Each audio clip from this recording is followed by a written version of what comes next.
Good morning friends. GST platform के YouTube channel में आप सभी का स्वागत है। जी हाँ फ्रेंड्स, जीएसटी के अंदर आप अगर रजिस्ट्रेशन लेते हैं तो अब आपको क्या डॉक्यूमेंट्स जो है वो मैंडेटरली तैयार रखना है अपलोड करने के लिए और किस तरीके से, ताकि आपका रजिस्ट्रेशन जो है वो आपको ईजिली ऑब्टेन करने में दिक्कत जो है वो ना आए। तो यहाँ पर जो नए गाइडलाइंस के अकॉर्डिंग डॉक्यूमेंट्स बताए गए हैं, आपको इस सेशन में बहुत अच्छे से समझना ज़रूरी है, क्योंकि यहाँ पर काफ़ी सारी चीज़ें जो हैं वो डिटेल में बता दी गई हैं। यहाँ पर आप देख पा रहे हैं जो गाइडलाइन इशू किया गया है, इसमें बोला गया है the proper officer may seek clarification और इंफॉर्मेशन और documents in the following cases. यहाँ पर आप जो डॉक्यूमेंट्स अपलोड करते हैं, लेट सपोज आप जीएसटी का रजिस्ट्रेशन करा रहे हैं और रजिस्ट्रेशन कराते समय आप रेंट एग्रीमेंट की कॉपी अपलोड करते हैं या फिर इलेक्ट्रिसिटी बिल जो है उसे अपलोड करते हैं, तो इन डॉक्यूमेंट्स में आपको क्या चीज़ें ध्यान में रखनी है ताकि ऑफिसर आपसे कोई नोटिस इशू करके डॉक्यूमेंट्स जो है फिर से ना मांगे।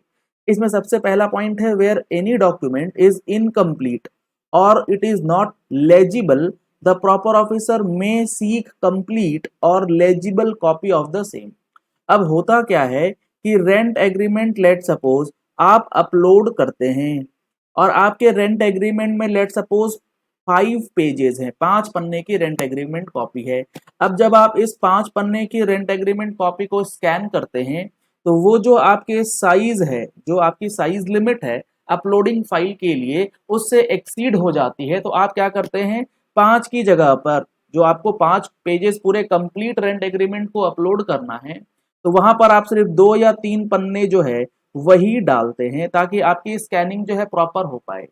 और अगर आप 5 पेजेस डालना भी चाहते हैं तो चूंकि आपका साइज जो है वो एक्सीड कर जा रहा होता है, तो आप क्या करते हैं, इसको कॉम्प्रेस कर देते हैं, जिसकी वजह से आपका डेटा ब्लर हो जाता है और वो देखने में परेशानी आती है, वो लेजिबल डॉक्यूमेंट नहीं होता है। तो आपको ऐसे दोनों ही सिचुएशन से बाहर रखना है। आपको 5 की 5 कॉपीज जो है वो स्कैन भी करनी है और वो लेजिबल भी होना चाहिए, दिखना भी चाहिए, तभी आपका रजिस्ट्रेशन जो है वो स्मूथली प्रोसेस किया जाएगा। दूसरा, where the address of place of business does not match with the document uploaded by the applicant और where such uploaded document does not appear to be a valid proof of the address of the said place of business, the proper officer may seek additional documents to confirm the address details.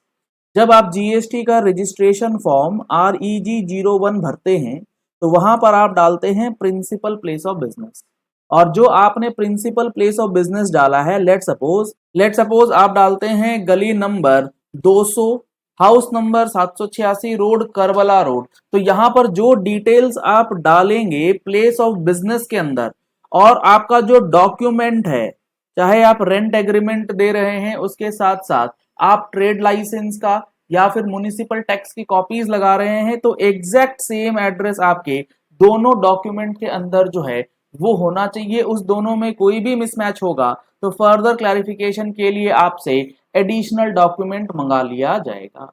तो address में दिक्कत नहीं आनी चाहिए along with pin code. Pin code जो आप डालेंगे वो भी सोच समझ करके, ऑटो पॉपुलेटेड जो डेटा आता है उसको एक बार क्रॉस चेक करने के बाद ही चीजों को अपडेट कीजिएगा।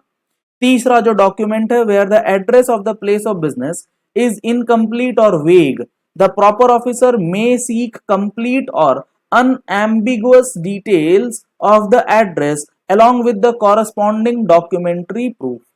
आपने एड्रेस डाल दिया, लेट सपोज क्या कहते हैं, आपने एड्रेस डाला एक ए एरिया है, ठीक है, आपने एरिया के जगह पर लिख दिया कोलियरी या फिर आपने लिख दिया जेसी मल्लिक रोड, और आप सब जगह पर जेसी मल्लिक रोड जेसी मल्लिक रोड जेसी मल्लिक रोड लिखे ही जा रहे हैं और कोई स्पेसिफिक लैंडमार्क या कोई स्पेसिफिक लोकेशन जो है वो आप नहीं दे पाते हैं अपने लोकेशन का, तो वहां पर आपको दिक्कत आ सकती है। ऐसे वेग एड्रेस पे नंबर इशू नहीं किया जाएगा, आपको कंप्लीट और अनएम्बिगुअस डिटेल्स के साथ जाना पड़ेगा ताकि आपका एड्रेस वेरिफिकेशन जो है वो प्रॉपरली कर लिया जाए।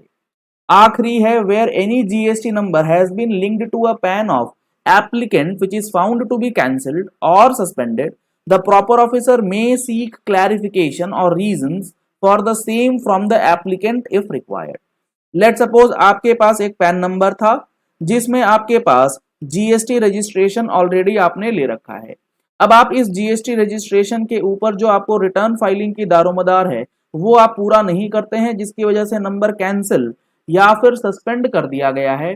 तो आप ये सोचते हैं कि ये जीएसटी नंबर तो चला गया, अब दूसरा जीएसटी नंबर जो है वो अप्लाई कर देते हैं। लेकिन यहाँ पर अब आपका जो पुराना जीएसटी नंबर था उसका डेटा चेक किया जाएगा।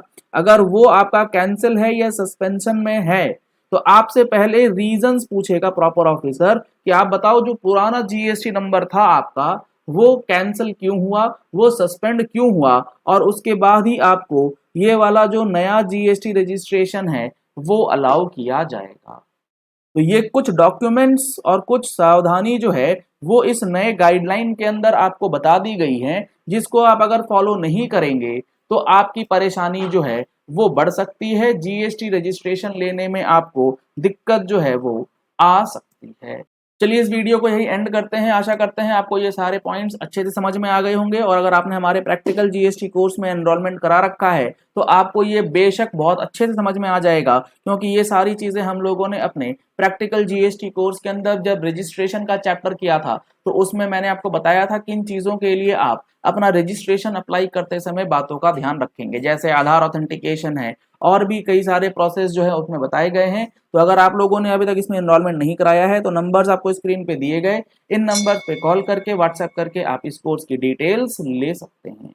अगर आपने अभी तक टैक्स मैगजीन का सब्सक्रिप्शन नहीं लिया है तो नंबर्स आपको स्क्रीन पे दिए गए हैं, इन नंबर्स पे कॉल करके व्हाट्सएप करके आप टैक्स मैगजीन का सब्सक्रिप्शन जो है वो भी करा सकते हैं। Thank you and have a nice day. Subscribe करें जीएसटी प्लेटफॉर्म यूट्यूब चैनल को और बेल आइकन प्रेस कर लें जीएसटी और इनकम टैक्स की वीडियोस सबसे पहले देखने के लिए।